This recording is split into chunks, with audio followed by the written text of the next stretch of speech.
Well, students, welcome to online class. Today we shall discuss the chapter polarization. So, what is polarization? There are different characteristics of light, phenomena of light, that is interference, diffraction, and polarization. In interference, the two light waves interfere on one another, producing constructive and destructive patterns.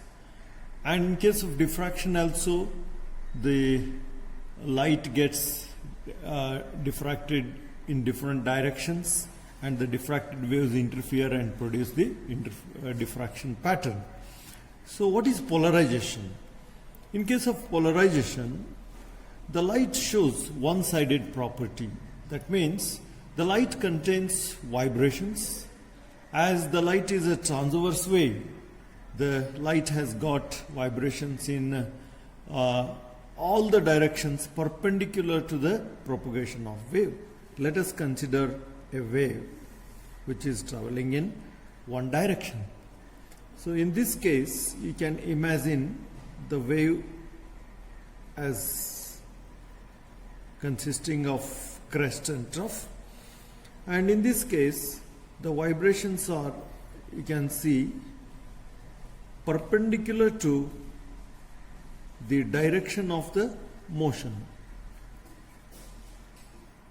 If the wave is traveling in this direction, the vibrations are perpendicular to it, upper side and lower side. You can also imagine the wave in a plane perpendicular to this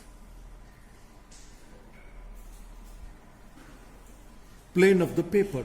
If plane of the paper is like this, so you can imagine another plane perpendicular to this plane of the paper. So another kind of vibrations are in the direction perpendicular to the plane of the paper. Now you imagine this wave is rotating all around in all directions about the axis. So then you can imagine these vibrations in all the directions perpendicular to the motion of the wave. Suppose the wave is traveling towards you or away from you, then vibrations will be either in this direction or in this direction or in this direction. Okay? If you consider an unpolarized light, the vibrations will be present in all the directions, which are represented by the circle like this and the straight lines having the directions on both the sides. Such a wave is called unpolarized wave, so which contains the vibrations in all the directions. This is unpolarized wave. Now what happens?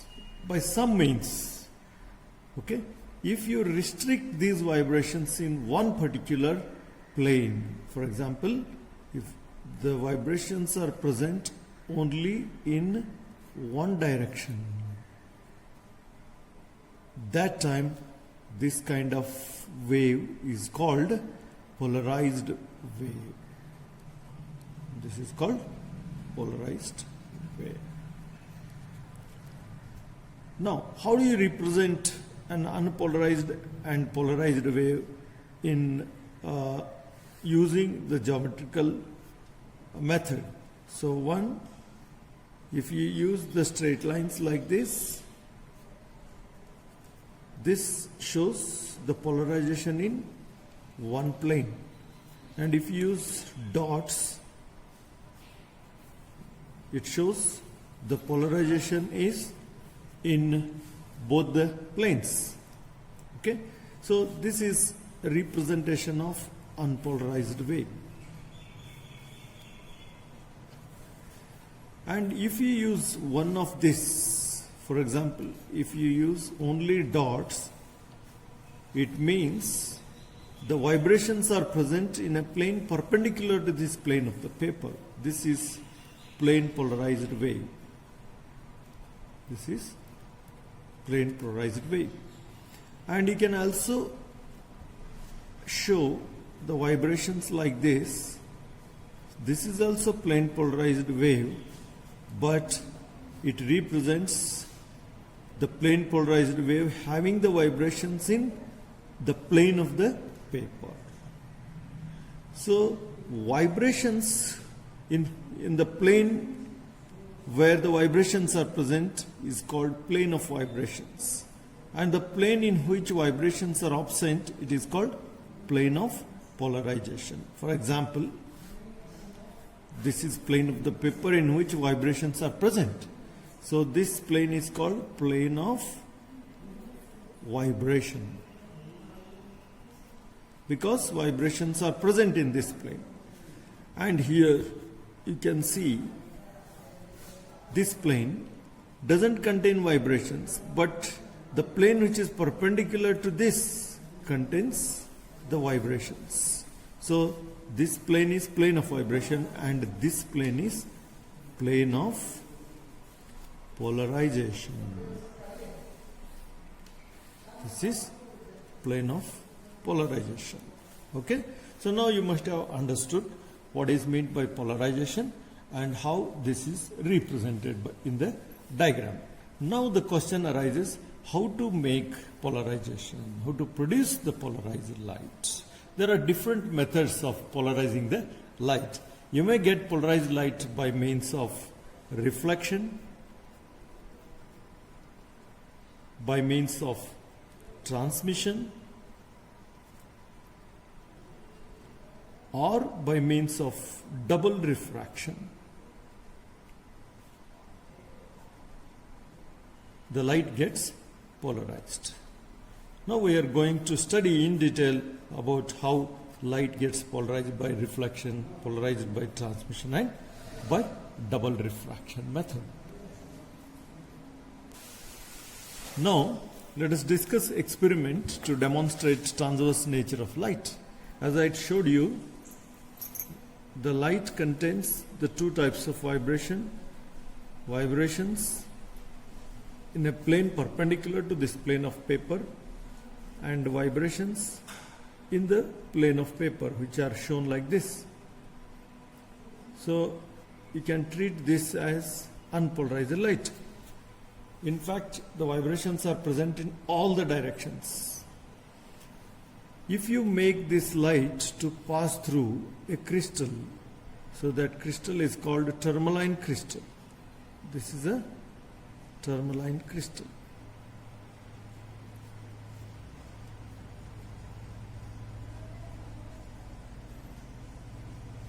Right? So when it passes through this crystal, what happens? This crystal contains an axis. You can see this is an axis. This axis can be called, this AB can be called polarizing axis. Okay? So after passing through this crystal, what happens is the vibrations will be present only in this axis, and which are perpendicular to this axis are absorbed by the tourmaline crystal. This is called tourmaline crystal. So these vibrations are present only in the plane of the paper. Means this transmitted light is called plane polarized light. As I told you already, the vibrations in which plane the vibrations are present, it is called plane of vibration, and the plane in which vibrations are absent is called plane of polarization. So this is plane of vibration. So this light is called plane polarized light, which contains the vibrations in only one direction. Now let us put or consider another tourmaline crystal, which contains axis like this. Okay? So this second tourmaline crystal also contains the axis, say A dash, B dash. If A dash, B dash axis is parallel to AB, then if you look at the transmitted light, So this transmitted light will have the vibration in the direction of A dash B dash axis are allowed, and you will see the same intensity of light which is entering as the emerging light. So intensity of emerging light and incident light will be same. Now if you rotate this A dash B dash axis, means rotate the tourmaline crystal like this. So then this tourmaline crystal will have the AB axis, or sorry, A dash B dash axis, making some angle with AB axis. So it's like this. If it is AB, then it will be A dash B dash. It makes some angle theta. So that time what happens? Some of the vibrations are absorbed. The intensity of the light will reduce. So vibrations, component of those vibrations parallel to this A dash B dash axis are only passed through this axis. So now if you go on rotating the second crystal in such a way that A dash B dash becomes perpendicular to AB, then you will see no light at all. That means if the first tourmaline crystal is like this and second tourmaline crystal is like this, then you will see no light after passing through the second tourmaline crystal if they are perpendicular to one another. If they are parallel to one another, you will see the maximum intensity. So it shows that the light contains the vibrations which are perpendicular to the direction of wave motion. So that's why the light is a transverse wave. So this demonstrates the transverse nature of the light. As you go on rotating the second polarizer, second tourmaline crystal, you will see the varying intensity of light. So for one full rotation, you will see the emergent light twice the maximum intensity and twice the zero intensity. Means 2 times this emerging light becomes dark and 2 times maximum. So because 2 times this axis becomes parallel to this first one and 2 times it becomes perpendicular to the first one. So this demonstrates the transverse nature of light.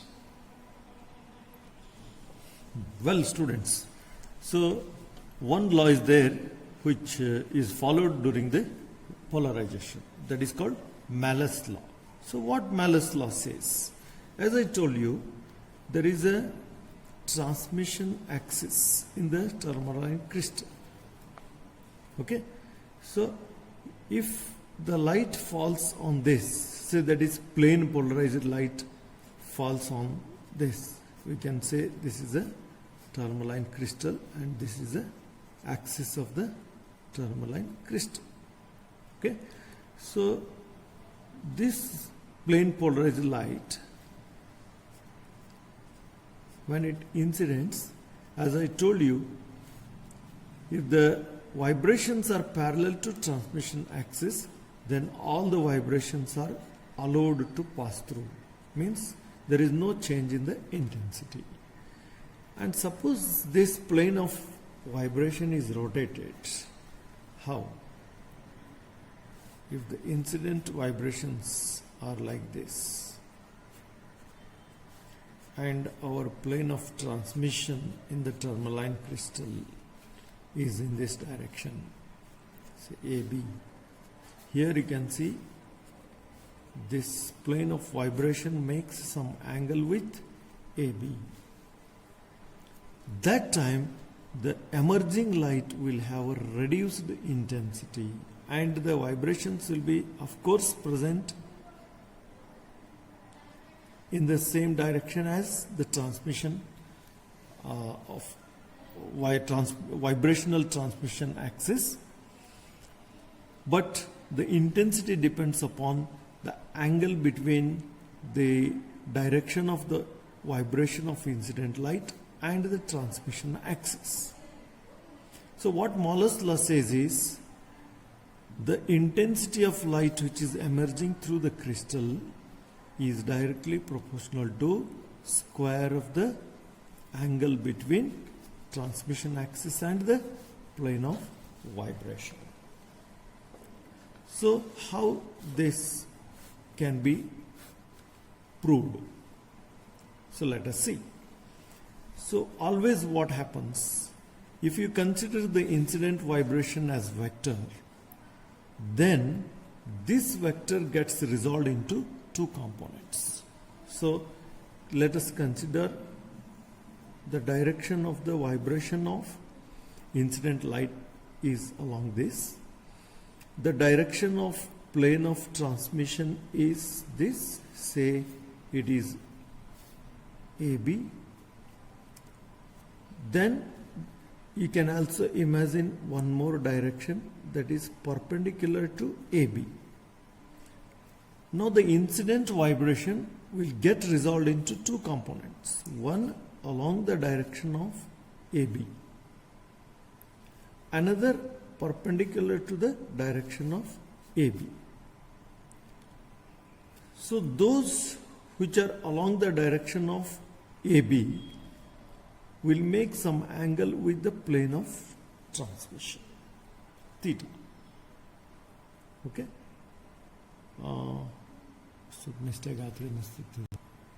Well, students, now let us understand basics of this.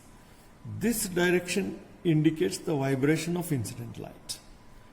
And this direction, let us call this as OB, indicates the direction of transmission, means tourmaline crystal axis direction. And this direction is, say, let us say it is OA dash. This is perpendicular to OB. Now, what Malus assumes that the incident vibration of incident light direction, gets split into two directions. One along the plane of transmission, means along the crystal axis, and another perpendicular to the plane of transmission, means perpendicular to direction of the crystal axis. So the component of the vibration which is incidenting, if the intensity is A, its component along the plane of transmission, that is crystal axis, is A cos theta. And perpendicular to the crystal axis is A sin theta.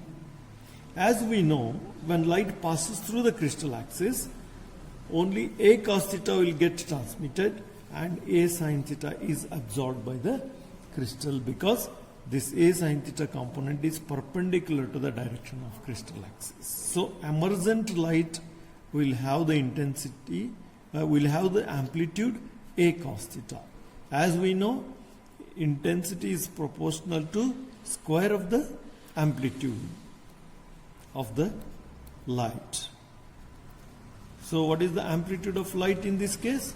It is A cos theta square. So therefore we can write I is proportional to cos square theta. So which is the Malus law.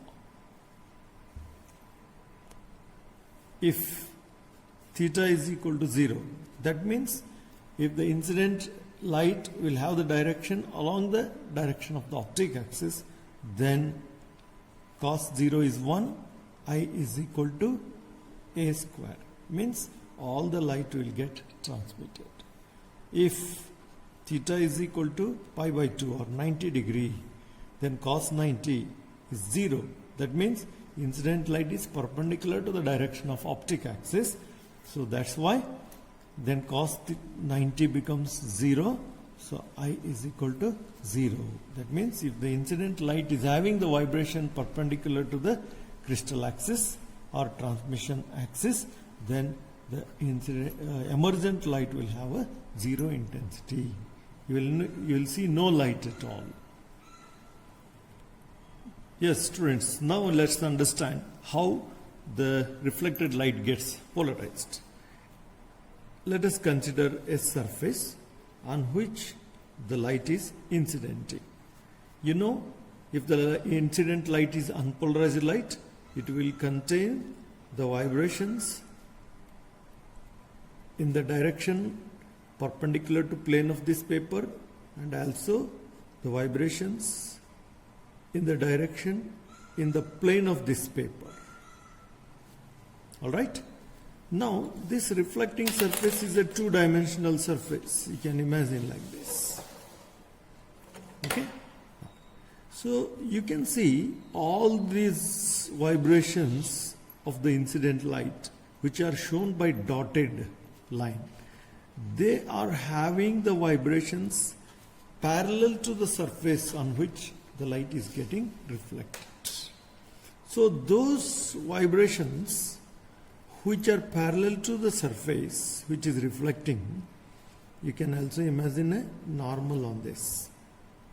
Okay? These some of the vibrations of those which are parallel to this surface, they appear in the reflected light.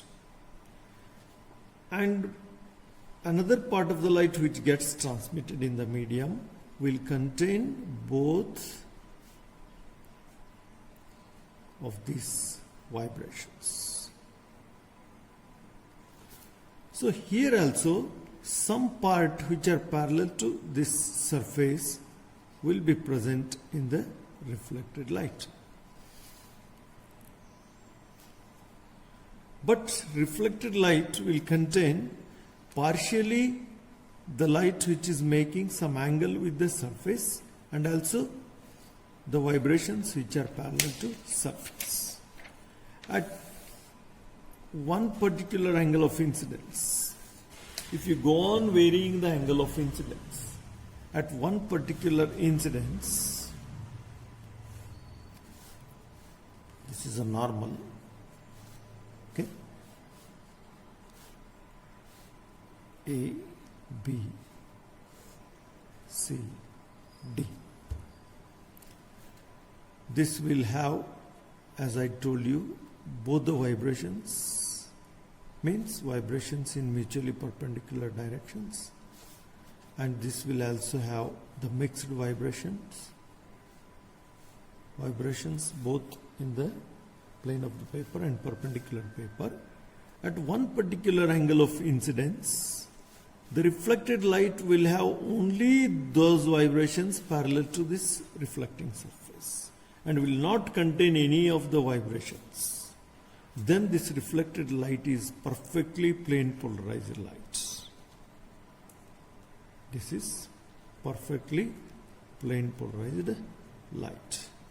So that means at other angle of incidence, this reflected light will have a mixed plane of vibrations. Means it will have these vibrations as well as other vibrations. But only at one particular angle of incidence, that is called IP, that is angle of polarization. The reflected light will have only one kind of vibrations. That time this light will be called plane polarized light. So to verify whether it is a plane polarized light or not, you can use one tourmaline crystal here. When the tourmaline crystal axis is parallel to the plane of vibration, then you will see the maximum light. As you go on rotating this tourmaline crystal, the light intensity goes on decreasing. When the axis becomes perpendicular to the vibration, incident vibration, then there will be no light. Means 2 times light vanishes and 2 times light becomes maximum. This proves that the reflected light is perfectly plane polarized light. And that is how we can get the plane polarized light from the reflection. Now you can observe, if you take one particular surface, for example, if the incident light is reflected from the water surface, IP is different. If it is reflected from glass surface, IP is different. Means by measuring the IP, you can detect what kind of surface this is. So IP is the characteristics of the reflecting surface.